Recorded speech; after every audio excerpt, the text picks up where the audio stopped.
요한일서 2장 7절 말씀. 사랑하는 자들아, 내가 새 계명을 너희에게 쓰는 것이 아니라 너희가 처음부터 가진 옛 계명이니 이 옛 계명은 너희가 들은 바 말씀이거니와 다시 내가 너희에게 새 계명을 쓰노니 그에게와 너희에게도 참된 것이라. 이는 어둠이 지나가고 참빛이 벌써 비침이니라. 빛 가운데 있다 하면서 그 형제를 미워하는 자는 지금까지 어둠에 있는 자요, 그의 형제를 사랑하는 자는 빛 가운데 거하며 자기 속에 거리낌이 없으나 그의 형제를 미워하는 자는 어둠에 있고 또 어둠에 행하며 갈 곳을 알지 못하나니 이는 그 어둠이 그의 눈을 멀게 하였습니다. 아멘. 여러분, 옛 계명과 새 계명에 대해서 사도 요한께서 말씀하시는데요. 이 한글 번역 성경이 조금 헷갈릴 수 있어요. 사랑하는 자들아, 내가 새 계명을 너희에게 쓰는 것이 아니라고 하시면서 8절에는 내가 너희에게 새 계명을 쓴다 이렇게 말씀하시잖아요. 무슨 뜻이냐면요, 새 계명과 옛 계명은 내용이 똑같습니다. 목적하는 바가 똑같아요. 옛 계명도 마음을 다해서 하나님을 사랑하고 이와 같이 이웃을 사랑하는 것이고, 새 계명도 똑같아요. 예수님도 똑같이 말씀하셨어요. 마음을 다해서 하나님을 사랑하라 하시고 이웃을 사랑하라 한 거예요. 그래서 뭐라고 하십니까? 새 계명을 너희에게 쓰는 것이 아니라, 이 말씀은 지금 내가 너희에게 말하고자 하는 그 의미도 옛 계명하고 똑같은 거야. 뭘 요구합니까? 하나님 사랑하고 이웃 사랑하라는 거야. 그런데 내가 지금 새 계명을 쓴다. 무슨 뜻이냐면요, 그에게와 너희에게 참된 것인데 어둠이 지나가고 참빛이 비쳤다라는 거예요. 그러니까 다시 정리하자면 새 계명과 옛 계명의 요구사항은 똑같지만 뭐가 다르다? 옛 계명은 어둠에서 반을 찾기라는 거예요. 그 말씀을 이루려면요, 마치 뭐가 같냐면 캄캄한 어둠 속에서 바늘을 찾는 것처럼 힘들고 어렵고 무겁다라는 거예요. 진리를 발견하기가. 근데 새 계명은 하나님 사랑과 이웃 사랑에 도달하는 그 길이 빛이 비쳐가지고 어둠이 물러가서 너무나 선명하게 보이는 것입니다. 선명하게 보이는 거예요. 그게 새 계명과 옛 계명의 차이예요. 이해가 되시죠? 예. 그러면 새 계명의 빛은 뭐냐? 예수님이에요. 구약 성경에 나타난 모든 이적과 기적과 또 제사와 계명과 모든 것이 다 누구를 향하고 있습니까? 예수님을 향하고 있고 그리스도의 십자가와 부활 사건을 향하고 있죠. 그런데 이제 신약 성경에 와서 새 계명이 주어지면서 구약 성경의 그림자 같았던 그 어둠 속에 묻혀 있었던 모든 예언의 말씀들이 다 이루어졌어요. 성취되어 버렸습니다. 그래서 빛 가운데 다 드러난 거예요. 이제는 너무나 선명하게 어떻게 하면 하나님을 사랑할 수 있고 이웃을 사랑할 수 있는지에 대한 그 길이, 그리스도가 드러난 것입니다. 그래서 사도 요한이 뭐라고 합니까? 어둠이 지나가고 참빛이 벌써 비쳤다. 그런데 이 빛 가운데 있다 하면서 형제를 미워하는 자는 지금까지 어둠에 있다. 그러니까 새 계명을 쫓아 살아가는 것이 아니라 옛 계명을 쫓아 살아가고 있다라는 거예요. 그 증거가 뭐냐? 형제를 사랑하지 못하는 거라는 거죠. 이 사랑에 대해서 말합니다. 여러분, 고린도전서 12장에는 뭐라고 합니까? 사도 바울께서 믿음, 소망, 사랑 가운데 그 중에 제일은 뭐라고 합니까? 사랑이라잖아요. 이 말씀은 믿음, 소망 필요 없고 사랑만 있으면 된다라는 것도 아니고, 믿음과 소망보다 사랑이 더 우월하다라는 것도 아니에요. 믿음, 소망, 사랑 중에 사랑이 제일이라는 말씀은 사랑을 하려면 반드시 믿음과 소망의 과정을 거쳐야만이 가능하다라는 거예요. 그래서 제일이라는 거예요. 여러분, 고등학교를 졸업하려면 어떻게 해야 됩니까? 초등학교와 중학교를 졸업해야만 고등학교를 졸업할 수 있죠. 그거와 같은 거예요. 내가 믿음이 반드시 있어야 되고 소망도 있어야만이 사랑을 할 수 있으니까 사랑이 제일이다, 이런 의미예요. 뭐가 더 중요하다라는 것을 말하는, 어떻게 보면 중요성으로 말하면 믿음이 더 중요해요. 사랑보다 믿음과 소망이 더 중요해요. 그게 없으면 사랑이 불가능하니까. 그러니까 우리가 오해하고 있는 것은 뭐냐면, 예수님을 믿고 싶습니다. 이렇게 예수님을 사랑하고 싶습니다라고 사람들이 다 기도하지만 본인이 예수님에 대한 믿음과 소망이 없다라는 것을 인정하지만, 적다라는 것을 인정하지만 예수님 말고 다른 대상을 어마어마하게 믿고 다른 대상을 어마어마하게 소망하고 사랑하고 있다라는 것은 인정하지를 않는다라는 거예요. 이 믿음, 소망, 사랑이라는 것은요, 기독교인뿐만 아니라 모든 인생이 살아가는 삶의 특성이에요. 특성. 모든 인생은요, 다 믿음, 소망, 사랑이 넘칩니다. 예수님을 안 믿어도 어떤 사람을 붙들어도 절에 있는 스님들도 믿음, 소망, 사랑이 넘치고 힌두교 신자들도 믿음, 소망, 사랑이 넘쳐요. 단지 믿음의 대상이 예수님이 아닐 뿐이라는 거예요. 이 차이밖에 없어요. 내가 지금 믿음, 소망, 사랑이 없는 게 아니에요, 여러분. 나는 믿음, 소망, 사랑이 너무나 가득 찼는데 이미 채워져 있어. 채워져 있는데 단지 믿음의 대상이 예수님이 아닐 뿐이라는 거예요. 그래서 예수님이 십자가에서 죽으셨어요. 우리가 가지고 있는 믿음, 소망, 사랑을 소멸시키려고, 무너뜨리려고 십자가에 죽은 거예요. 사실 성경이 말하는 참된 믿음, 소망, 사랑이 아니죠. 자, 믿음이라는 것은요, 내가 이것을 가지면 정말 내가 행복하고 기쁠 것이라고 믿는 거죠. 내가 예수님을 믿는다라는 것은 뭘 의미합니까? 세상에 어떤 것이 없어도 돼. 시집장가 못 가도 되고, 돈이 없어도 되고, 건강이 없어도 되고, 자녀가 없어도 되고, 어떤 것도 필요 없고, 예수님 한 분을 내가 인격적으로 만나고 예수님과 사귀면, 예수님을 내가 교제하면 내 마음속에 예수 그리스도 자체가 나의 생명이 되시고 기쁨이 되시고 영광과 만족이 되실 것을 믿는 거예요. 그게 예수님을 믿는다라는 의미입니다. 그런데 우리는 예수님을 믿기 이전부터 뭘 믿고 있었습니까? 세상의 많은 것들을 믿고 있었던 거예요. 물질을 믿고, 돈이 있어야 행복하다. 건강이 있어야 된다. 친구가 있어야 돼. 애인이 있어야 돼. 가정이 있어야 돼. 이렇게 예수님 말고 나에게 기쁨과 만족과 생명을 줄 거라는 그 대상을 내가 어마어마하게 강력하게 믿고 있는 거예요. 사람들마다. 소망은 뭡니까? 이렇게 내가 믿고 있는 대상을 열망하는 거예요.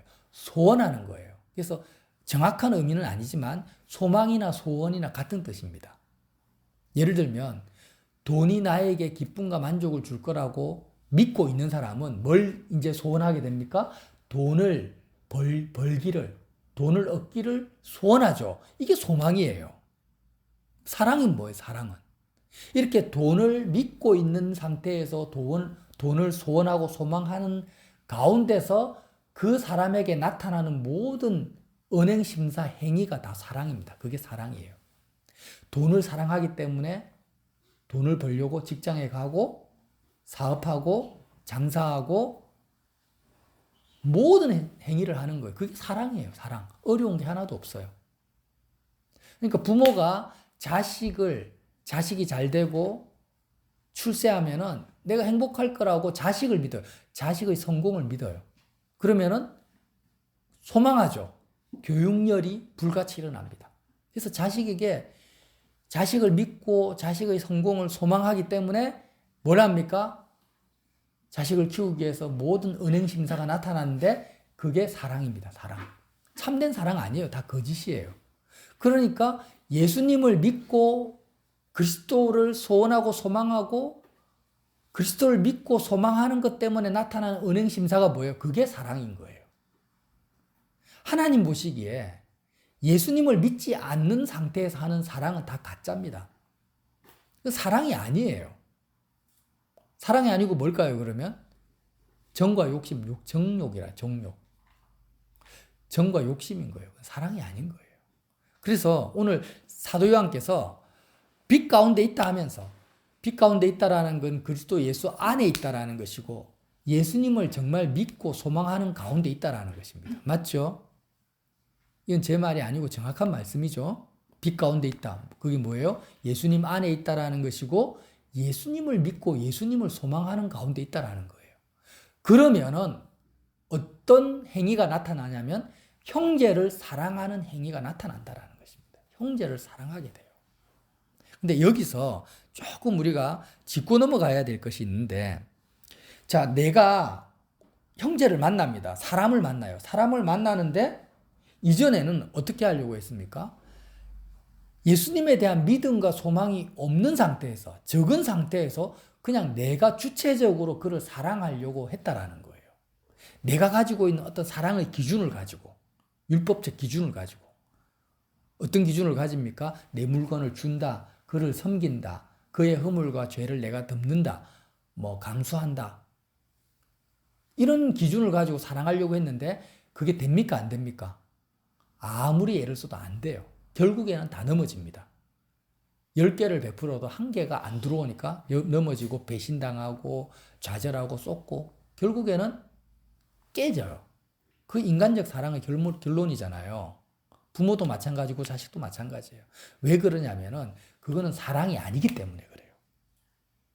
예수님에 대한 믿음과 소망이 나에게 채워지지 않은 상태에서 내가 누구를 사랑한다고 덤비는 모든 것은 사랑이 아닙니다. 그건 정욕이에요. 그래서 결국에는 다 깨지는 거예요.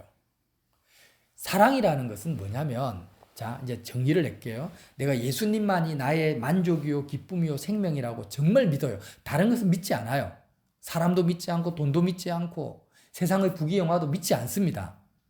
믿지 않은 상태에서 예수님만을 믿잖아요? 그러면 내 마음속에는 뭐만 소원하게 돼요? 그리스도만을 소원하게 되잖아요. 그럼 믿음과 소망의 상태가 채워졌죠? 이렇게 믿음과 소망의 상태, 예수님을 믿고 소망하는 상태에서는요, 어떤 일이 벌어지냐면은 예수님이 나 안에서, 내 안에서 사시는 일이 벌어져요. 내가 사는 것이 아니라 예수님이 나를 통해서 사는 일이 벌어져요. 그런데 예수님 말고 다른 것을 믿고 소망하는 상태에서는요, 예수님이 나를 통해 살지 않고 내가 더 강하게 삽니다. 내가 더 나의 주체성이, 나의 생각이 더 강해집니다. 왜 그렇습니까? 그건 인격체가 아니니까. 예를 들면 내가 돈을 소망합니다. 돈을 믿어요. 돈을 믿고 돈을 소원하면 돈이 내 안에 들어오죠. 나는 돈 가운데, 돈을 소망하는 가운데 살아요. 그러면 어떻게 돼요? 돈이라는 것은 내 마음속에 들어온 돈을 소망하는 것은 나에게 어떤 인격체가 아니기 때문에 돈을 소망하기 때문에 나는 어떻게 됩니까? 내 생각이 더 강해져요. 내 주장이 강해지고 나의 주체성이 더 강해진다라는 거예요. 그러니까 더 나는 자아가 살아나는 거예요. 고집이 세지고 주의 주장이 강해지는 그런 나가 돼요. 맞죠? 그러니까 내 마음에 예수님 말고 다른 어떤 것을 믿고 소망해도 나의 자아는 더 강해지고 생각도 강해지고 주체성도 강해질 뿐이에요. 고집이 세진다라는 거예요. 근데 예수님을 믿고 소망하면요, 예수님은 살아계셔요. 영이십니다. 그래서 실제로 예수님은 자신의 뜻과 생각과 의지가 나와는 별개로 가지고 계신 분이라는 거예요. 생명이 생명. 그럼 예수님을 믿고 소망하면 살아계신 예수님이 영으로 내 마음속으로 들어오셔가지고 원래 가지고 있는 나의 주체성을 죽여버리십니다. 나의 생각, 나의 주장, 나의 계획이 오히려 예수님을 향한 믿음 때문에 소멸되어 버리고 내 안에서 내 생각이 아니라 그리스도의 생각, 내 고집이 아니라 그리스도의 뜻이 나를 통해서 나타나는데 이것을 뭐라고 하냐면 사랑이라는 거예요. 이것이 사랑이에요. 그러니까 참 신기한 것이 내가 내 고집이나 나의 주체성이 예수님이 아닌 다른 삼자에 의해서 억눌리거나 소멸되면은요, 사람들은 자유를 잃어버렸다. 그걸 고통스럽게 여겨요. 그렇잖아요? 그렇잖아요. 그러니까 억압당하는 느낌을 받아요. 그런데 예수님을 믿고 예수님만이 생명인 것을 믿고 소망하는 가운데서 인격체로 살아계신 예수님이 영으로 내 속에 들어오면은요, 나의 주체성이, 나의 고집과 생각이 소멸되고 죽어지는데 그것이 오히려 기쁜 거예요. 그것이 오히려 즐거운 거예요. 내가 예수님을 믿기 때문에, 그리스도를 소망하기 때문에. 너무 신기하지 않습니까? 사람들은 얼마 전에도 그 화물연대가 막 데모를 하다가 실패했다 그러더라고요. 노동 분규를 일으키고 데모를 하는 이유가 뭡니까? 돈 좀 더 날라고. 목숨을 걸고. 그렇게 데모를 하잖아요. 그런데 그렇게 하다가 경영진이라든지 국가에서 요구사항을 안 들어주면은 사람들 다 절망하고 좌절하고 억울해하고 분통 터져 합니다. 왜냐면은 자기가 원하는 바를 이루지 못하고 좌절돼 버리니까. 이게 정상인데 신기하게도 예수님을 믿는 사람들은 반대 현상이라 그 반대 현상이 일어나는데 내가 여태까지 세상을 향해서 가졌던 믿음, 소망들이 전부 좌절되고 십자가에 못 박혀버리고 내 속에 있는 예수님의 뜻과 생각이 나를 통해서 나를 이기시고 나타나는데 그것이 너무 좋은 거예요. 너무 좋으면서 실제로 사랑이라는 건 뭐라고 했습니까? 믿음과 소망의 결과물이라고 했잖아요. 그러니까 내가 누구를 형제를 사랑한다라는 것은 뭘 의미하냐면 그를 향한 나의 생각과 뜻이 다 소멸되어지고 그를 향한 그리스도의 생각과 뜻이 나를 통해서 나타나는 것을 내가 경험하는 겁니다. 형제를 사랑하면서 그 형제에게 뭔가를 얻어보려고 그를 이용해서 내 마음을 채우려고 하는 것이 아니라 나를 통해서 그리스도가 나를 이기시고 나를 통해서 나타나는 것을 실제적으로 삶에서 경험하는 과정을 말하는 거예요. 그 과정이 너무 좋다라는 거예요. 그래서 내가 형제를 사랑해 놓고 예수님 안에서 그를 사랑해 놓고 그 형제가 나에 대해서 어떤 반응을 하더라도 나는 그 반응에 대해서 어떤 좋다 나쁘다 기대치를 가지고 있지 않는 거예요. 말이 어렵습니까? 예를 들어서 내가 예수님만을 나의 소망으로, 나의 생명으로, 기쁨으로, 만족으로 붙들었습니다. 믿었어요? 그럼 예수님만 소망하게 되죠? 근데 인격체이신 예수님이 거기서 끝나는 것이 아니라 예수님은 살아계시기 때문에, 산돌이기 때문에, 빛이기 때문에 내 속에 들어오셔가지고 어떤 일이 벌어진다고요? 세상에 대한 나의 믿음과 소망이, 소원이 죽어버려요. 예수님이 능력과 권세를 가지고 계시기 때문에 나를 이기시고 죽이시는 거예요. 그러니까 내가 형제를 만날 때 이전에는 세상을 믿고 세상을 소망할 때는 오히려 나의 주체성이 굉장히 강해가지고 그를 향해서 나의 주장이 있는 거예요. 아무개야, 내가 이거 해줬으니까 너는 이거 해줘야 돼. 내가 10개 해줬으니까 당신 1개는 줘야 안 되냐. 이런 식으로 나갈 수밖에 없는 거예요. 그러다가 이제는 예수님을 믿고 소망하니까 그를 향한 나의 생각과 뜻은 다 죽어버리고 그 형제를 향한 그리스도의 생각과 뜻이 나를 통해서 나타나는 것을 내가 경험하는데 이것을 뭐라고 한다? 사도 바울은 사랑이라고 표현한다는 거예요. 너무 재밌죠? 그러니까 그 형제가 나에 대해서 내가 베풀었다. 예를 들면 그리스도가 나를 통해서 베푸신 거죠. 사실은 그렇게 베풀었는데 그가 나에 대해서 고마워하지 않고 감사하지 않아도 나는 이미 예수 그리스도를 나의 은행심사를 통해서 누리고 가졌기 때문에 아무런 타격을 안 받는 거예요. 그가 나에 대해서 어떤 행위를 해도 이미 나는 가졌어. 이미 나는 얻었기 때문에. 이게 이해가 되시죠? 그래서 아무것도 바라지 않고 줄 수 있는 결과적으로 그렇게 보인다라는 것입니다. 여러분, 이 사랑을 하는 자는 결국 하나님 뭐라고 합니까? 진짜 그리스도 안에 네가 거하고 있구나. 너가 빛 가운데 거하고 있구나. 라고 인정해 주신다라는 거예요.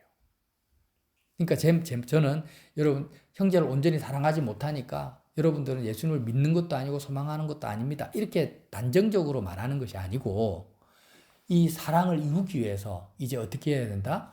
내가 믿고 있는 대상들이 십자가에 못 박히는 과정을 그리스도와 함께 가야 된다라는 거예요. 자, 여러분, 우리가 예수님 나에게 믿음을 주세요 이렇게 기도할 때 차라리 그렇게 기도하지 마세요. 예수님 믿음을 주세요라고 기도하기보다는 어떻게 기도하는 게 더 좋냐면 예수님 말고 다른 것을 내가 믿고 있는데 예수님 말고 다른 것을 믿지 않게 해달라 이렇게 기도하는 게 차라리 나아요. 하나님 나에게 소망을 주세요 이렇게 기도하기보다는 차라리 어떻게 기도하라고요? 하나님 나는 이미 하나님 말고 다른 것을 어마어마하게 소망하고 있어요. 소원하고 있어요. 그러니까 차라리 그 소망을 내가 십자가에 못 박을 수 있는 믿음을 나에게 주세요. 이렇게 기도하는 게 나아요. 모든 사람은요. 다시 한번 말씀드립니다. 왜 예수님을 믿지 못하느냐? 예수님을 믿지 않는 것이 아니라 이미 다른 것을 강력하게 믿고 있는데 어느 정도로 믿어요? 바벨탑만큼 믿어요. 바벨탑만큼. 인간이 쌓을 수 있는 최고의 높은 것이 뭐예요? 건물이 바벨탑이에요. 그리고 어느 정도로 내가 믿고 소망하고 있냐? 예수님 말고 다른 것을 여리고성만큼 믿고 있어요. 여리고성. 인간의 힘으로는 무너뜨리는 것이 불가능한 것이 뭡니까? 여리고성입니다. 전에 한번 성경 공부하면서 배웠는데 여리고성의 그 두께가 한 16m? 정확한 게 생각해요. 성벽의 두께가요. 8차선, 9차선 도로예요. 그냥. 그러니까 어떻게 그걸 무너뜨려요? 그러니까 내 마음속에 예수님을 믿고 소망하고 사랑해야 되는데 예수님 말고 다른 것, 세상에 속한 것들, 그것이 뭔지는 뭐예요? 각자가 조금씩 틀립니다. 근데 그것을 바벨탑만큼 높이 세워놓고 여리고성만큼 강력하게 구축해 놓은 상태에서 나는 뭐라고 합니까? 예수님에 대한 믿음이 없어요. 믿음 주세요 하는 거예요. 예수님 뭐라고 해요? 너희는 무너뜨려라. 내가 3일 만에 다시 세우리라. 그렇게 말하는 거예요. 그러니까 그리스도께서 십자가에서 죽으신 이유는 다른 것이 아니라 예수님을 믿게 하려고 하는 거예요. 믿게 하려고 하니까 이미 너의 마음속에 있는 바벨탑과 여리고성이 무너져야 되는데 세상에 대한 믿음, 소망, 사랑이 무너져야 되는데 그 무너진다라는 게 뭡니까? 세상을 믿고 소망하고 사랑하는 내가 그리스도와 함께 죽는 것입니다. 그래서 십자가를 통과하지 않고서는 하나님에 대한 믿음, 소망, 사랑을 우리가 가질 수가 없는 거예요. 맞잖아요. 내가 집을 지으려고 하는데 거기에 이미 나이트클럽, 술집 이게 세워져 있어. 그러면 집을 지으려면 이미 세워져 있는 건물을 철거를 해야 될 거 아닙니까? 그래야 세울 수 있잖아요. 그러니까 우리는 왜 예수님에 대한 믿음이 우리 속에 이렇게 안 생기냐? 다른 게 아니에요. 십자가에서 예수님과 함께 다른 것에 대한 믿음이 안 무너졌으니까. 자, 이 말씀 한 구절 찾고 마치겠어요. 고린도후서 10장에서 말합니다. 여러분, 고린도후서 10장에서 10장 4절 읽어드릴게요. 우리의 싸우는 무기는 육신에 속한 것이 아니요. 지금 싸우는 거예요, 지금. 사도 바울이요. 뭐와 싸워요? 믿음, 소망, 사랑과 싸워요. 참된 믿음, 소망, 사랑이 아니죠. 모든 인생이 가지고 있는 삶의 본질이라고 했어요. 그것과 싸우는 거예요. 우리의 싸우는 무기는 육신에 속한 것이 아닙니다. 이 땅에 속한 믿음, 소망, 사랑이 아니라는 거예요. 복음이에요. 빛입니다. 오직 어떠한 견고한 진도 무너뜨리는 하나님의 능력이에요. 모든 이론을 무너뜨리며 하나님 아는 것을 대적하여 높아진 것을 다 무너뜨리고 모든 생각을 사로잡아 그리스도에게 복종하게 하니 너희의 복종이 온전하게 될 때 예수님은 인격체라고 했습니다. 예수님은 내 마음속에 들어오셔서 나의 자아를 복종시킵니다. 너희의 복종이 온전하게 될 때 어떤 일이 벌어져요? 형제를 사랑하게 되는 거예요. 형제를 사랑하는 것, 이것이 뭡니까? 우리가 싸우는 무기라는 것입니다. 모든 복종하지 않는 것을 벌하려고 준비하는 종이 있노라. 이렇게 말씀하세요. 자, 그러니까 조금 풀어드리면 이런 거예요. 예수 안 믿는 사람한테 우리가 복음을 전해야 되잖아요. 복음을 어떻게 전하겠습니까? 예수 믿으세요. 예수 믿으면 복 받습니다. 교회 갑시다. 이게 아니고요. 그를 향해서 사랑을 하면 돼요. 그에게 사랑을 베풀면 돼요. 근데 어떻게 베풀어요? 우리는 못해요. 여러분, 내가 뭘 사랑하려고 하지 마세요. 우리는 사랑할 수 없는 존재입니다. 왜 그래요? 성경은 사랑은 하나님께 속했다라고 그냥 선을 그어버려요. 내 속에 의가 하나도 없는데, 선한 것이 하나도 없는데 사랑을 어떻게 합니까? 그러니까 내가 누구를 사랑한다라는 것은 애초부터 말도 안 되는 소리입니다. 세상 사람들이 서로 사랑한다, 애인들이 사랑한다라는 것은 사랑 아닙니다. 그거는 정욕이지 사랑이 아니에요. 여기에 대한 분명한 빛이 비춰졌어요. 이 말씀을 통해서. 그럼 우리는 뭐 어떻게 해야 되냐? 누구를 사랑하려고 하지 말고 예수님을 믿어야 됩니다. 예수님을 믿어야 돼. 믿는다라는 게 뭐예요? 세상 어떤 것을 가지고 있지 않아도 정말 내가 예수님과 사귀면, 예수님과 사랑하게 되면, 예수님을 가지면 내 속에 생명이 넘친다. 진정한 기쁨과 만족과 소망이 내 속에 넘칠 거를 믿는 거예요. 근데 예수님을 믿으려고 하니까 뭐가 발견됩니까? 내 속에 어마어마한 믿음이 발견되는 거예요. 거짓된 믿음이. 그게 어둠이에요, 어둠. 여리고성 같고 내 힘으로는 무너뜨릴 수 없어요. 바벨탑 같은 세상을 향한 강력한 믿음이 발견되는 거예요. 그래서 우리는 어떻게 합니까? 예수님을 믿기 위해서 십자가로 가는 거예요. 가서 주님, 예수님이 세상을 향한 나의 믿음, 소망, 사랑이 죄악이군요. 이해가 되시죠? 세상을 향한 나의 믿음, 소원, 행위, 믿음, 소망, 사랑이라 표현 안 하겠습니다. 믿음, 소원, 행위가 그게 어마어마한 죄악이군요. 나는 무너뜨릴 수가 없고 나는 그것을 여리고성을 무너뜨릴 수 없는 것처럼 나는 어떻게 할 수가 없어요, 주님. 그런데 주님이 이 세상을 향한 믿음, 소원, 행위를 이 죄악 덩어리를 짊어지시고 죽으셨네요. 나 대신. 주님이 승리하셨네요. 그리스도의 죽음을 나의 죽음으로 내가 붙듭니다. 나의 죄를 대신해서 죽으신 그 그리스도의 죽음을, 그 그리스도의 의로운 행위를 내가 믿습니다라고 주님께 기도하는 거예요. 그리고 기도하면 믿음이 역사하면 어떤 일이 벌어지냐? 믿음, 소망, 사랑이, 거짓된 믿음, 소망, 사랑이 소멸돼요. 소멸되고 주님이 내 마음속에 들어오셔서 인격적으로 들어오셔가지고 정말 나에게 참된 소망을 주십니다. 그런 가운데서 나타나는 행위가 뭐라고요? 사랑인 거예요. 내가 뭘 하는 게 아니에요. 그때부터는 내가 뭘 하는 게 아니라 주님이 나를 통해 사시는데, 나를 이기시고 사시는데, 나를 복종시키시는데 놀라운 거예요. 사람들에게 아무것도 바라지 않고 그냥 사랑하는 것 자체가 내 속에 생명이 있다라는 증거로 나에게 주어집니다.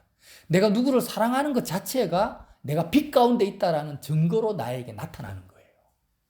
사도 요한이 그 말씀하시는 거예요. 네가 형제를 사랑하고 있구나. 빛 가운데 있구나. 형제를 미워하고 있구나. 너는 빛 가운데 있지 않구나. 너는 예수님을 믿지 않고 있구나. 너는 예수님을 소망하지 않고 있구나. 그 말씀이에요.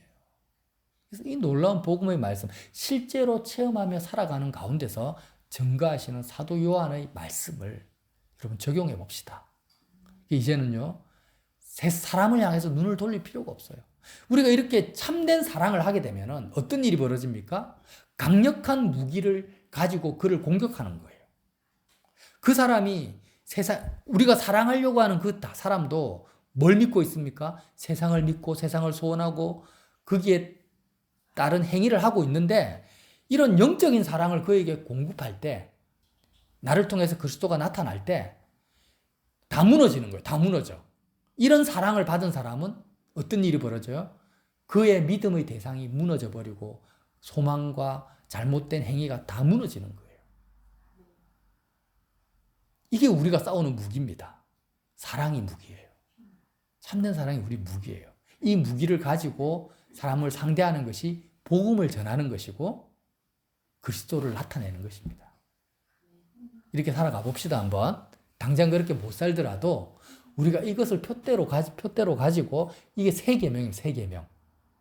세 계명입니다. 이 세 계명으로 하루하루를 사셔서 정말 사랑하는 것 자체로 사랑하는 것 자체로 믿음, 소망이 완성되는 그런 기적을 누리시는 우리 각자가 되시기를 예수님 이름으로 빌어드립니다.